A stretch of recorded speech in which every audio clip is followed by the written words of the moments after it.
भाई जय हिंद साथियों, राम राम भाई, सारे भाई ना भाई। आज वीडियो लेके आए हम दिल्ली पुलिस कांस्टेबल की स्ट्रेटेजी के ऊपर।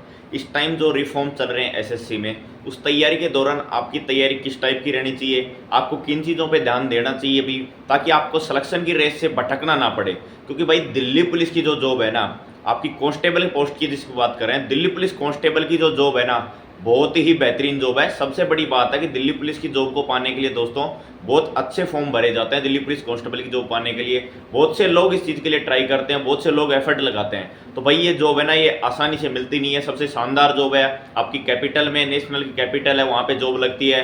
एक स्थायी जॉब है, परमानेंटली जॉब है, 60 साल की उम्र तक आपको जॉब करनी होती है। और दूसरी बात है, सैलरी बहुत अच्छी है, फैमिली के लिए टाइम अच्छा है। तो काफ़ी बेनिफिट ऐसे हैं। आपकी परमानेंट ड्यूटी दिल्ली में रहती है, आपको दिल्ली में रहना है, फैमिली के लिए टाइम अच्छा मिलेगा। आपको बच्चों को एजुकेशन दिलानी है तो बच्चों को एजुकेशन में भी आगे ग्रो कर सकते हो। खुद को एजुकेशन में आगे ग्रो करना है तो उसके लिए भी आप आगे यहाँ से जा सकते हो।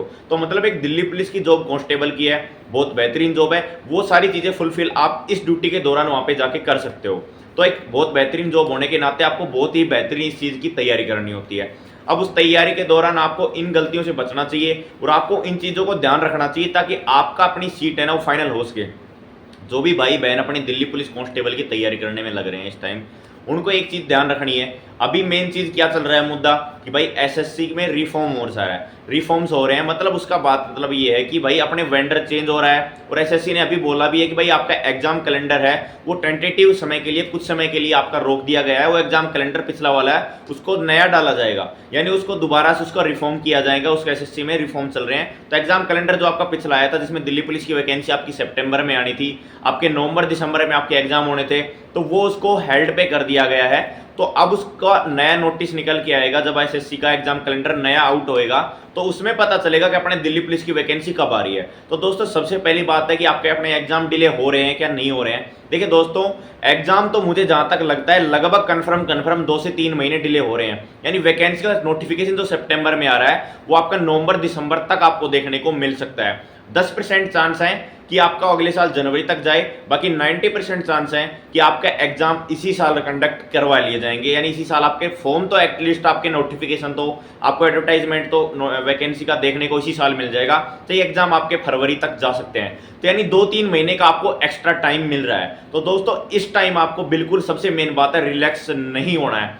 जो कैंडिडेट इस टाइम अपने आप को रिलैक्स कर लिया कि यार कोई दिक्कत नहीं है, 2-3 महीने की बात है, वैकेंसी आगे बढ़ चुकी है, 2-3 महीने बाद लेट एग्जाम हो रहे हैं, वैकेंसी लेट हो चुकी है, पता नहीं कब एसएससी एग्जाम कैलेंडर जारी करेगी, पता नहीं कब एग्जाम होंगे नहीं होंगे। तो भाई जो कैंडिडेट ने अभी ये सोच लिया ना, और जो तैयारी में थोड़ा ढीला पड़ गया इस टाइम, वो सिलेक्शन की रेस से आज ही बाहर हो जाएगा। उसको सिलेक्शन की रेस में आगे खींच नहीं पाएगा कोई। तो सबसे मेन चीज है कि आपको सबसे बड़ी गलती जो इस टाइम नहीं करनी है, वो आपको यही नहीं करनी है। बिल्कुल आपको इस टाइम बिल्कुल नॉर्मल नहीं होना है कि भाई मैं वैकेंसी के लिए नॉर्मल हो जाता हूँ, वैकेंसी थोड़ी डिले हो गई है तो मैं आसानी से तैयारी कर पाऊंगा, बाद में तैयारी कर लूंगा। तो भाई दोस्तों एक मेन चीज है कि अपनी तैयारी में कल कभी नहीं आ पाता है। और दिल्ली पुलिस कांस्टेबल के लिए लाखों बहन भाई, यानी बहुत से छात्र छात्राएं ऐसे जुड़ी हुई हैं जो इसका सपना देख रहे हैं। तो भाई सपना उसी का पूरा होगा जो रेगुलर जुड़ा रहेगा। तो रेगुलरिटी आपको रखनी बहुत जरूरी है। जो 2-3 महीने का आपके पास टाइम बचा है, उस टाइम को भाई एक्स्ट्रा एफर्ट में लगाओ।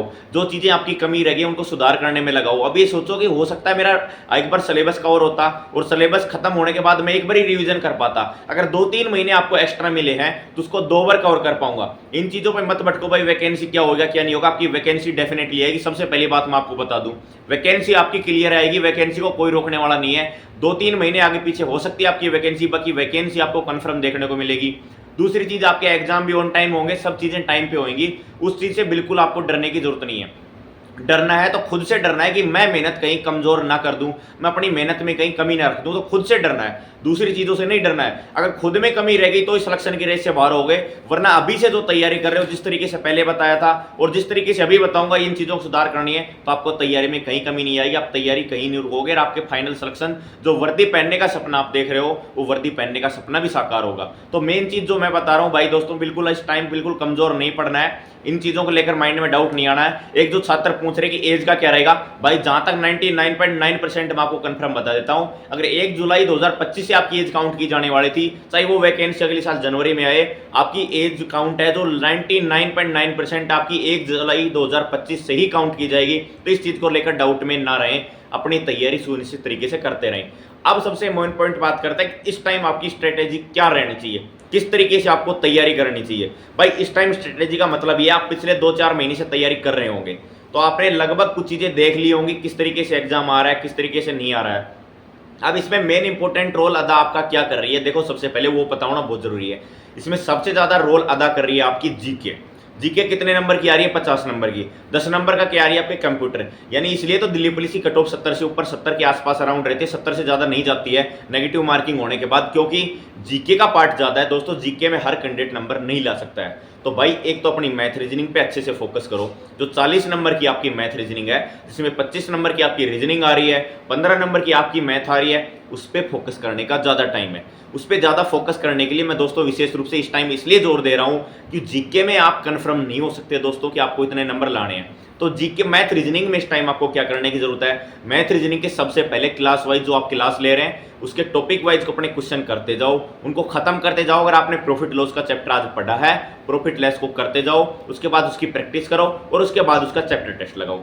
ये आपकी मेहनत का तरीका रहना चाहिए। इसके अलावा जब आपका एक बार सिलेबस खत्म हो जाता है या इस टाइम आपका सिलेबस चल रहा है, तो डेली टारगेट बनाओ कि भाई मुझे मैथ में आज 150 क्वेश्चन लगाने हैं। कम से कम डेली टारगेट रखो, 150-200 क्वेश्चन लगाने हैं मैथ के लिए। कम से कम डेली 2 से 2.5 घंटे मैथ के लिए निकालो, 2 घंटे लगभग रीजनिंग के लिए निकालो, क्योंकि 4 से 5 घंटे आपको मैथ रीजनिंग को देने पड़ेंगे। ये प्रैक्टिस मेक्स परफेक्ट मैन, या बिल्कुल लाइन मैथ रीजनिंग के लिए परफेक्ट बैठती है भाई।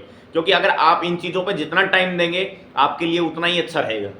ये चीजें जितनी ज्यादा नंबर दिला सकती हैं आपको, जीके में उतना कॉन्फिडेंसली नहीं हो सकते, बट इसमें कॉन्फिडेंट हो सकते हैं, क्योंकि इसमें 40 में से 40 नंबर भी लाए जा सकते हैं। तो 35 नंबर तो नॉर्मल कैंडिडेट को भी स्कोर करना पड़ेगा। अगर आपको दिल्ली पुलिस वैकेंसी में सिलेक्शन किसी भी हालत में लेना है, तो 40 में से 35 नंबर तो आपको लेके ही आने पड़ेंगे। तो इस हिसाब से अपने रीजनिंग में भी डेली टारगेट बनाओ, मुझे मिक्स क्वेश्चन लगाना है। रीजनिंग का कोर्स आपका सिलेबस खत्म करने का टारगेट रहना चाहिए, 3 महीने के अंदर आपका रीजनिंग का सिलेबस खत्म हो जाना चाहिए। उसके बाद उसके मिक्स क्वेश्चन लगाओ, यानी उसकी सिर्फ अपने को प्रैक्टिस और प्रैक्टिस करनी है। जो कैंडिडेट रीजनिंग की जितनी ज्यादा प्रैक्टिस करेगा, एक्यूरेसी उसकी उतनी अच्छी आएगी, एग्जाम में उतनी अच्छे क्वेश्चन कर पाएगा। उसके एक बार चैप्टर वाइज टेस्ट लगाओ, चैप्टर वाइज क्वेश्चन करते चलो। उसके बाद आपको प्रैक्टिस करनी है मिक्स जो जितने भी सारी रीजनिंग के एक साथ मिक्स क्वेश्चन आते हैं उनकी प्रैक्टिस करनी है। चैप्टर वाइज फिर प्रैक्टिस नहीं करनी है। चैप्टर वाइज में रीजनिंग में फ्लो बन जाता है, अपने को लॉजिक पता चल जाता है। अगर एक टॉपिक के क्वेश्चन कर रहे हैं तो फिर वो लॉजिक उसी के हिसाब से करते रहते हैं। तो मिक्स क्वेश्चन करने का फायदा ये है कि आप अलग अलग क्वेश्चन कर पाओगे, आपका दिमाग अलग अलग जगह काम करेगा। क्योंकि एग्जाम की फीलिंग लेनी है तो एग्जाम में आपका मिक्स क्वेश्चन ही आने वाले हैं। तो उस तरीके से अपनी रीजनिंग तैयारी करो, डेली 150-200 क्वेश्चन की प्रैक्टिस का टारगेट रखो।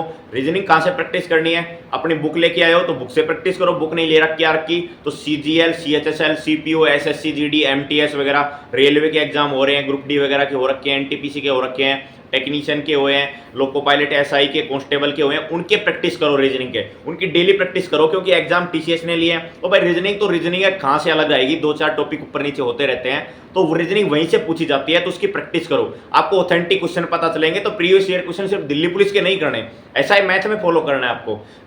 आपको प्रीवियस ईयर क्वेश्चन सिर्फ दिल्ली पुलिस के नहीं करने, आपको ऑल SSC रेलवे जितने भी हैं सबके प्रैक्टिस मारो। जितनी प्रैक्टिस करोगे मैथ रीजनिंग में उतना ही आपका परफेक्ट रहेगा।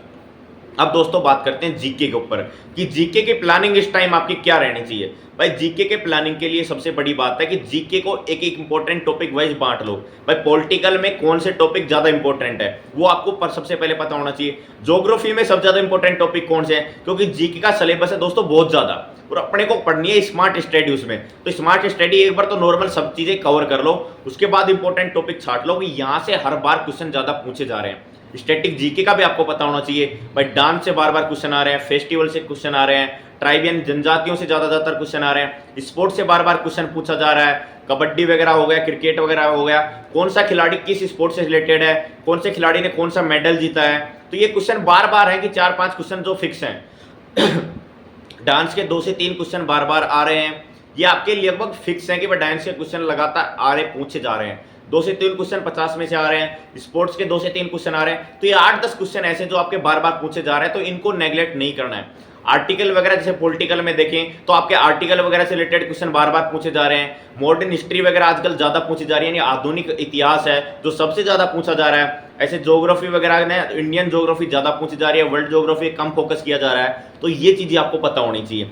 बुक से पढ़ो, एक बार जो आपने नोट्स बनाए उन नोट्सों को साथ रिवीजन करते रहो। जीके के नोट्स बनाना मेरे हिसाब से भाई मैथ रीजनिंग से ज़्यादा जरूरी है, क्योंकि जीके के नोट्स बनाओगे तो खुद से चीज़ें हैंड रिटन लिखोगे तो आपको याद रहेंगी तो आप जब उनको रिवाइज करोगे, खुद के हाथ से लिखी हुई चीज़ें याद करना आसान होती है।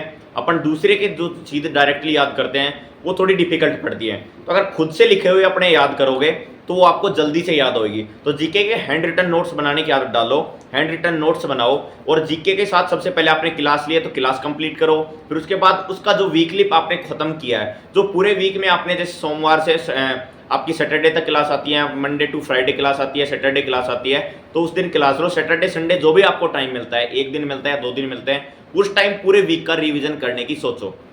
रिवीजन आपको टाइमली टाइम करना जरूरी है, क्योंकि आपने अगर हिस्ट्री पढ़ ली, आपने हिस्ट्री 1 महीने में खत्म कर ली, फिर उसके बाद ज्योग्राफी 2 महीने में, पॉलिटिकल 1 महीने, स्ट्रेटेजी 1 महीने, 4 महीने हो गए आपने हिस्ट्री को उठा के नहीं देखा भाई अभी तक, तो वो चीजें आपकी छूटती हुई चली जाएंगी। तो इसलिए जरूरी है कि आपने जो एक वीक में कंप्लीट किया है उस वीक का कैसे ना कैसे रिवीजन करो। मैथ रीजनिंग की प्रैक्टिस तो चलती रहेगी, बट जीके का रिवीजन स्पेशल मांगती है, तो जीके का रिवीजन वीकली करते रहो। जो आपने उस वीक के दौरान पढ़ा है, मंडे फ्राइडे मंडे सैटरडे, उसका रिवीजन करना एटलीस्ट जरूरी है। तो रिवीजन करोगे तो आपके लिए अच्छा रहेगा। तो इस तरीके से अपनी जीके तैयार करो, स्टैटिक जीके फोकस करो। करंट अफेयर की रही बात दोस्तों, करंट अफेयर पिछले 1.5 साल की करके जानिए। जब भी एग्जाम आपकी डेट आएगी अब नई, तो उसमें पिछले 1.5 साल की करंट अफेयर कम से कम एटलीस्ट आपको करके जानी है। बिल्कुल डेफिनेटली 1.5 साल की करंट अफेयर आपको करनी है। एक नंबर मायने रखता है। जीके में 35 नंबर के समथिंग टारगेट रखो।